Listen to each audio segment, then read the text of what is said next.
So hi, how are you doing? I want to talk to you about starting your book, the first chapter in your book, and I have some tips on writing that first chapter, because I don't know about you, but when I am choosing a book, whether it is in the bookstore or it is browsing an online retailer for a sneak peek into the book for an ebook, I will read the blurb or the back or whatever you want to call it, and then I will open the book and read the first page, and that is where you need to hook your reader. And yes, hook your reader. It is usually the deciding factor. It's where you can get a sense of the author's tone, of the character, of so many things from the very first page. So the beginning of your book is important, and people vary on how much of a chance they will give you with your book before they decide it is or isn't for them. For me, you'll probably get in a first page. If you can get me to read the second page and then the third page, I am probably going to buy the book. Other people will give longer, other people will give less, but I just want to give you some tips on the writing the beginning of your story and the first chapter of your book. So they're in no real particular order. First thing to remember is do not get hung up on your first sentence when you are writing this book. Some books nail the first chapter. One of the most memorable first sentences I ever read was, "The day I died started out pretty bad and then just got worse from there." It was a fantastic first line. However, I think it's very rare that you're actually going to nail it on the very first line. And it's also very rare that a reader is going to make or break their decision of reading your book on the first line. So don't get too hung up on it. But the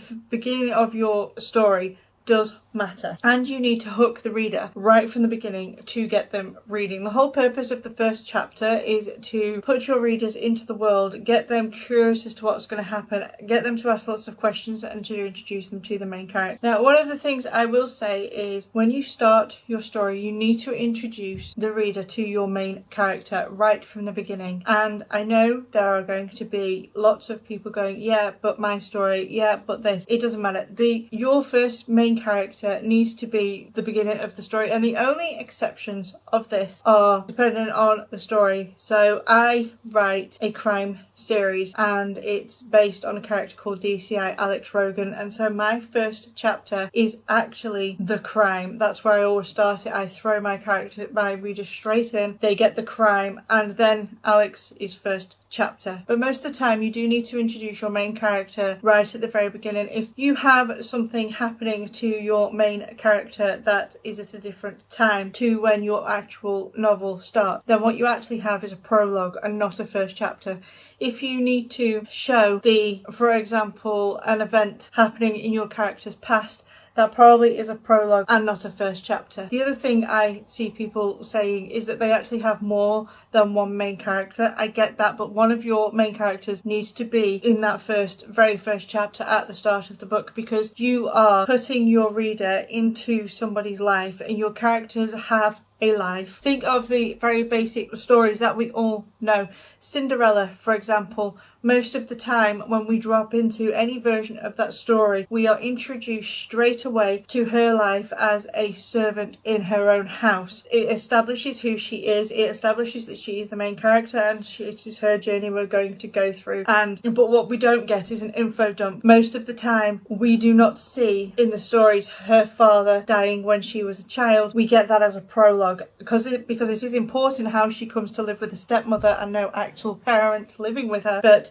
the actual event where her father met the stepmother, married her, and then he died is a prologue. Jumping into Cinderella's actual life as a servant is the chapter 1, because you are showing her ordinary life, which leads me into that point. You also need to show your character's ordinary life, and I don't mean taking it so far back from the event that the story is going to be about that we are literally watching all the mundane stuff the character does. That's completely boring. What you need to do is you have the thing that's going to happen in their life and then maybe take a little step back. You only want a brief insight into the character's life. You look at any of the stories that you love, and that is is what you get. They are introduced into who they are, and it could only be a page as to who they are, and then the thing happens. When I wrote DCI Alex Rogan, when I introduced him on the page, I showed him at home as a single father. He was a widow. He was having an argument with his daughter through sign language, which instantly shows that 1, his daughter's death, 2, he's lost his wife, and then we had his sister and his mum there because it was the mum's birthday. So within a couple of pages, my readers were introduced to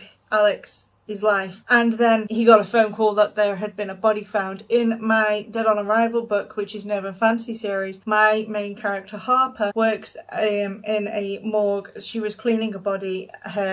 She's doing a late shift. She's asked to work late. There's an insight into, you know, she's kind of like walked all over by everybody. Her boyfriend calls her and he can't pick her up and he lets her down, so we instantly see that he's a little bit sleazy. And then and while she's on the phone to him, the body that she is preparing for cremation and all that stuff that she does gets off the table and walks out of the room where she is. Instantly, straight away, you've seen a brief part of her life, and you get her feel for her as a person. Plus, I've got my main character in the very first chapter, but then you see the thing that happens and the inciting incident. It's also a good idea in the first chapter with your character to introduce some kind of want or desire or conflict. Your character needs to be I know they're fictional and I know they're not real, but they need to be real, living, breathing people in the minds of your readers, which means they want things, they need things. For example, Cinderella is a servant in a life that feels never ending. She is constantly abused by her stepmother sisters. You can appreciate that her want and desire is to get out of this life that she is in, and while it's not actually said or anything, it is shown and implied. Another thing your first chapter needs to do is introduce the setting of your story, and I don't mean that you're going to come onto the first page and give us a complete information dump of the world you are writing, especially if you're writing something that's fantasy or historical or something like that, but you do need to drop the reader into the world that you are writing and establish what the setting is. So my character Harper,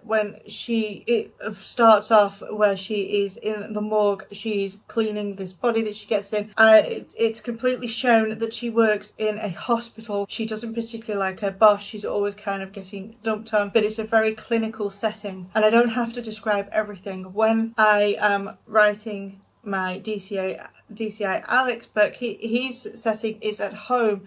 It's showing you that it's set in the normal world. It's the modern day. He has a mobile phone. His daughter has a PlayStation. She's playing Minecraft. It's putting the setting into a time and place. And the same goes for whatever genre you are writing. You know, if you're writing a cowboy romance, you're going to have a ranch and horses in the setting. If you're writing a space opera, you're going to briefly show bits of a spaceship, control panels. I don't write sci-fi, so I'm probably getting all that wrong, but you know what I mean? You are literally putting them into the world, but not in an information dump kind of place. You are just establishing the setting because it fills the reader will fill the rest of the picture in themselves, but you are giving an accurate or enough so that they can get a semi-accurate idea of where your story is set, and that itself gives a good feel for genre and how the story is going to play out, because setting is a big part that we often overlook. Mystery is a good thing that you need in the beginning of your book. You need to create some kind of mystery, and I'm not talking the inciting incident, but making your reader curious about your character. So in DCI Alex Rogan's book, it is very clear he is a single father. Why is he a single father? Why is he talking to his daughter in sign language? Why is his mother so controlling when she's portrayed? Why the sister is there? She's kind of the exact opposite. She's like a hippie and stuff like that. There's all these questions about Alex's life that aren't actually the inciting incident or the story, but it's a mystery. I start with the murder in that story. So who killed the girl that's body's been found? Who is the person that found her? There's all these questions, and there is lots of mystery surrounding that, although it's not the inciting incident. The same goes for when I am writing Harper, and she is on the phone to her pig of a boyfriend, and when he's let her down and she's kind of feeling deflated and she turns around, the door behind her swings shut, and she's like, whoa, what was that? And so that the reader is, what was that? And then she notices she has literally just washed the body. body, so the body is wet. So she notices then that the trolley where the body should be is empty, and there are wet footprints leading from the bed to the door. So the instant mystery there is, what did the body actually, because she never saw it, did the body actually walk out of the room? Did somebody come and take the body? And there's all this mystery about what it is. So you need to make your reader curious as to what is going on in this world. And it is like the start of Harry Potter.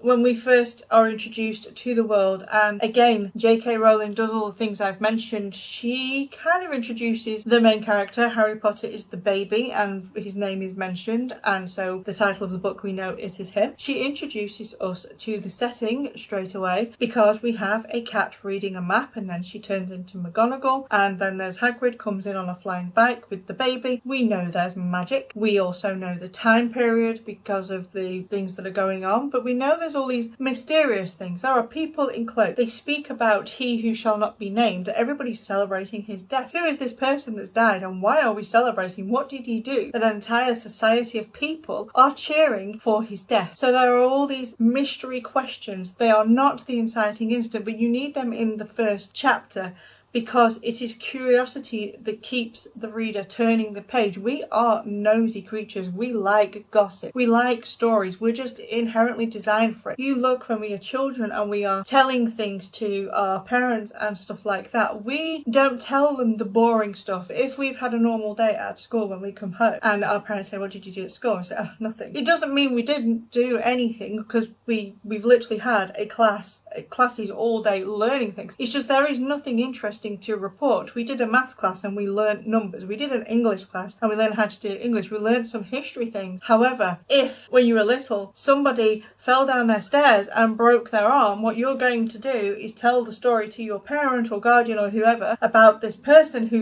child who fell down the stairs and broke their arm, and the parent's going to ask questions. Well, what were they doing there? Why was nobody watching them? Where was the teachers? And there's all these questions, because by nature we are nosy and curious. So you use this in your first chapter to use your readers' nosiness and curiosity. Your characters are real people with real lives. When we go into Cinderella, why is this young girl being treated like a servant?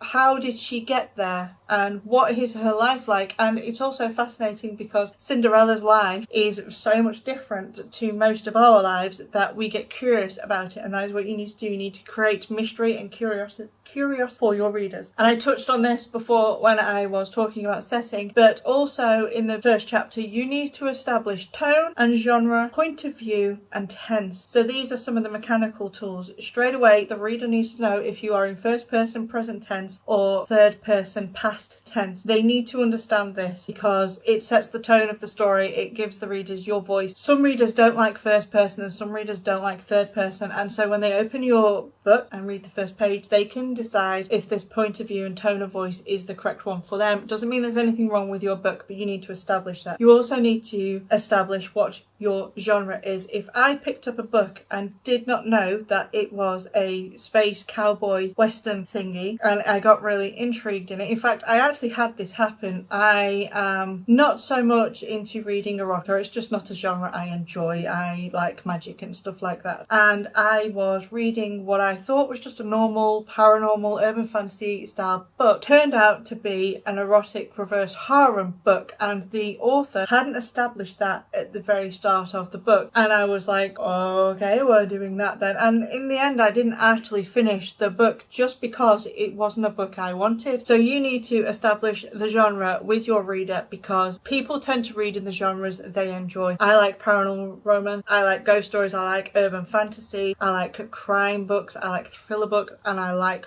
horror. If I pick up a book that looks like one of those, I'm going to read it, but then I'm going to be very disappointed if the book I thought I picked up wasn't the book I wanted. And actually on that reverse harem one, when I had a look at the reviews, because I don't tend to read reviews but sometimes I'm nosy, a lot of those books said, I didn't realise this was a reverse harem book, and they left it a 1-star review. And I don't like to leave negative reviews for books. and but it was very interesting to see that. So you need to establish genre, but also there is establishing your voice and your way of speaking. So when I was first introduced to Colleen Hoover's books, which I do enjoy, it did throw me a little bit because she writes in a very fast-paced, first-person, present-tense narrative. They are very good, but it wasn't anything I'd really read until I discovered her book, and it threw me a while. But it was good, and actually it was interesting to do that. But if she'd have then switched to a third person, I think it would have just thrown me even more. But you need to establish your tone and your way of writing right at the beginning. Don't try to be vague and clever and poetic. It needs to establish tone and voice that will carry on through the book, because basically your cover, your blurb, and your very first few pages are the marketing tool for your book. So if you have a certain tone in your first page but it's not continued through the story, you're going to get some annoyed readers, and those annoyed readers sometimes become angry readers, and yeah, we don't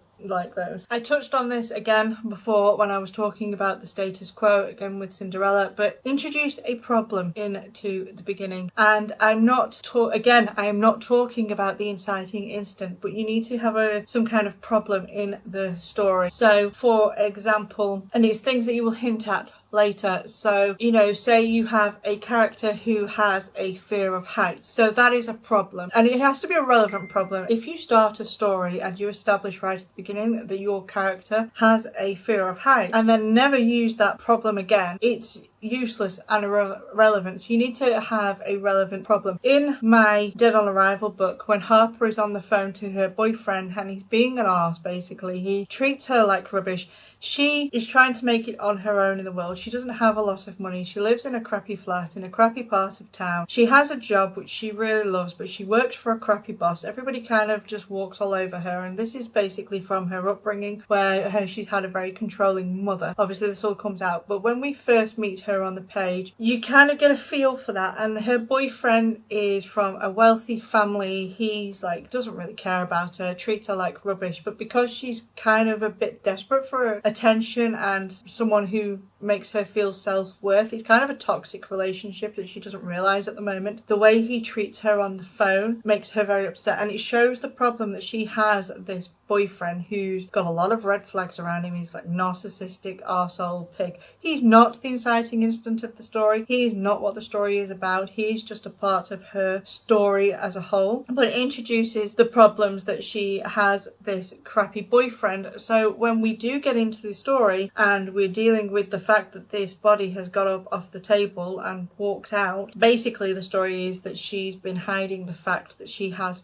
magic. It's an urban fantasy story, and because she's trying to suppress it, it's kind of leaking out and it's reanimated this body. And so when she gets there's laws, there's mages council in the story. So later in the story, when she is needing someone's help and support, her boyfriend is not there for her, and I've already established that right from the beginning by giving these kind of problems in her life. And that is again what you need to show. For example, when Cinderella starts, and I'm probably just going to go off the kind of Disney Cinderella version because I imagine people have seen that at least once in their life. It starts with her doing the cleaning, and then she's immediately shouted by her mother, by her two sisters. She's trying to balance everything. She's got to feed the animals, clean the place, go to their demands. So we instantly see the problems that Cinderella has in her life. She isn't just a servant. She's literally pulled in every single direction with everybody wanting something from her, and she just can't take a break. And we also see the cruelty of her mother, her stepmother, trying to basically, she's just abusive in the way she treats her. So we establish problems straight away, but again, not a problem that is an inciting incident. So if we go back to the having a character that has a fear of heights, maybe the inciting incident is that it depends on what genre you're writing. So say it's a romance story and she